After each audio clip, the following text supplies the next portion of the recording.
Guys welcome back to our channel. ఏమో అనుకుంటాం కానీ యూట్యూబ్ మెయింటైన్ చేయడం చాలా కష్టం రా. ఇప్పటివరకు కష్టపడ్డ వాళ్ళందరూ ఎంత కష్టపడ్డారా అని నా మైండ్లో తిరుగుతూ ఉందన్నమాట. అదే ఆలోచిస్తూనే నిన్న టైం అంతా వేస్ట్ చేసేసిన. ఇంక ఈరోజు కూడా వీడియో పెట్టకపోతే నువ్వు ఆలోచించుకుంటూనే ఉండమ్మా, నిన్ను పక్కకు దోసేస్తామేమో అని అంటారేమోనని భయం వేసి ఇప్పుడు మళ్ళీ వీడియోతో మీ ముందుకైతే వచ్చేసిన అన్నమాట. కానీ ఏ మాటకు ఆ మాట రా, యూట్యూబర్స్ అందరు చాలా గ్రేట్. ఈ విషయానికైతే నేనైతే హ్యాట్స్ ఆఫ్ చెప్తున్నా అందరికీ. అంత కష్టపడితేనే ఇప్పుడు వాళ్ళకన్నది ₹1 అన్నది ఒక దారి అన్నది ఏర్పడింది అని అర్థమైంది నాకైతే.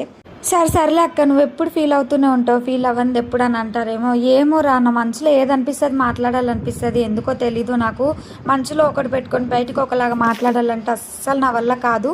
ముందు నుంచే అయినా నా మెంటాలిటీ అంతే. ఓకే, ఈ విషయమనే కాదు, ఏదైనా సరే ముందు అసలు ఏం చేస్తున్నావు అది చెప్పు అంటారేమో. బ్రెడ్తోనైతే గులాబ్ జామ్ ట్రై చేసిన, చాలా బాగా వచ్చింది. ఫస్ట్ స్టార్ట్ చేయగానే కొంచెం ఫ్లాప్ అయింది అనుకున్నా, బట్ హిట్ అయింది.